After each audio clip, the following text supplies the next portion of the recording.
All right, CNT125, Subnet Application Lab. First podcast, we did our subnetting. We transferred all the necessary IPs over to our network map. And what I did just to make this podcast easier, I took a picture of this, and I have that saved over here as a graphic, so I can refer to that instead of scrolling back and forth.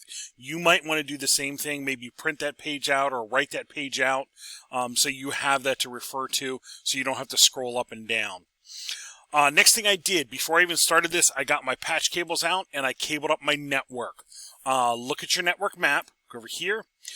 Between the two routers needs to be a crossover cable, which in our lab are orange cables. So between the two routers, Fast Ethernet 01 port, Gigabit 001 port, orange crossover cable. Make sure those ports are correct. Ask your neighbor, ask me if in doubt. The next thing I did was I got a straight-through cable. On our lab, it's either black. We have some white and some blue ones, but mainly the black straight-through cables. I went from the Fast Ethernet 0 port on my 2011 router to the top Cisco switch in the rack. I then grabbed another one and went from the Gigabit 000 on the 4221 and plugged into the bottom switch in my rack, the two 2960 switches. And we were I just used port 24 just to keep it standard. And I cabled those up with straight through. Okay. Remember the rule here: between unlike devices, straight through; between like devices, crossover. Router to router is a crossover because they are like devices. Router to switch, they're unlike, can be straight through. The next thing I did was I took the patch cables from my PCs at my table and I plugged them into my switches. So what I did was I took the PC on my left here, plugged it into the top switch, and the PC at my lab table on the right, I plugged it into the bottom switch. I just moved those patch cables from those PCs into those switches. So I now have my network cabled up. Again, ask your neighbor, ask me if in doubt, make sure those are right. Things cabled on the wrong ports is kind of like going out and moving street signs around in the town. It will confuse things, okay? So make sure they're right. Next thing I've done is I've already connected the blue console cable from my PC up to my switch. And I believe I'm on my top switch. Yes, because I'm going to do this one first. I cabled to the top switch. I'm going to open PuTTY, and I'm going to console into the top switch. I will say open. I'm going to slide this over here. I'm trying to make my screen large enough so we can see everything. There we go. And I'm going to hit the enter key a couple times. If I'm asked, do I want to enter initial system configuration dialog, we will say no. We're going to say no. That's a setup program we don't want to use. And I should come up to, actually I'll go like this right here. I should come up to something like that. That is the user mode prompt. What I will do now is I will use the enable command to get to the privilege mode or the admin mode. This part of the lab is going to sound familiar because we did this with the VLAN lab. So be a little bit of a repeat. Refresher is good. So we are going to do configure terminal, and remember config T can be a shortcut. We're going to plug in the host name for this switch, and I think we're using over here 2960 top switch. So I said 2960 top switch subnet, something like that. And I could always drop those underscores out if I really wanted to. I could do something like that, 2960 top switch subnet.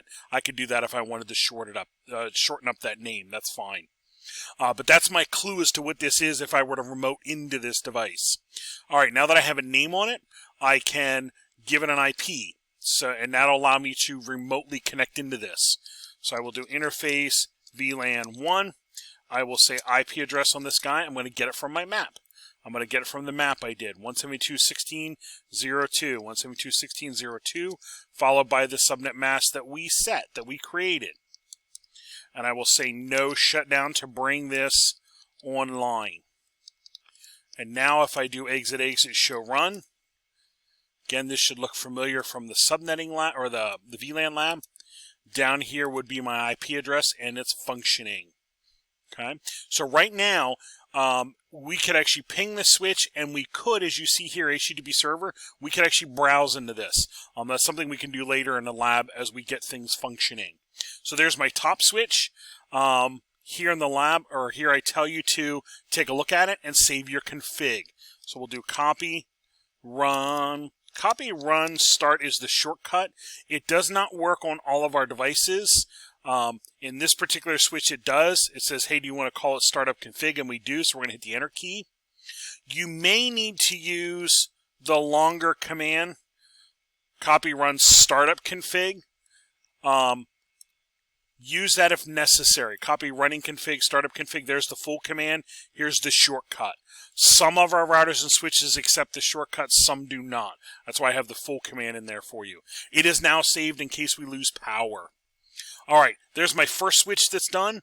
I'm going to move the console cable into the other switch. So let me move that right down. That was the top switch. Now I'm going to do the bottom one, and I'm just going to repeat that same process. So here we'll hit the enter key a couple times. Enable config T. Let's give this guy a host name. This one we're going to call, what do we say over here? 2960 bottom switch. So 2960 bottom switch subnet. There we go. That'll work. We want to do interface VLAN 1. We want to give this a guy an IP address as well.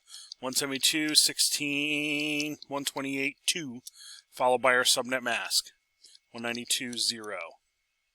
Looks like that's squeezed off the side of the page. There we go.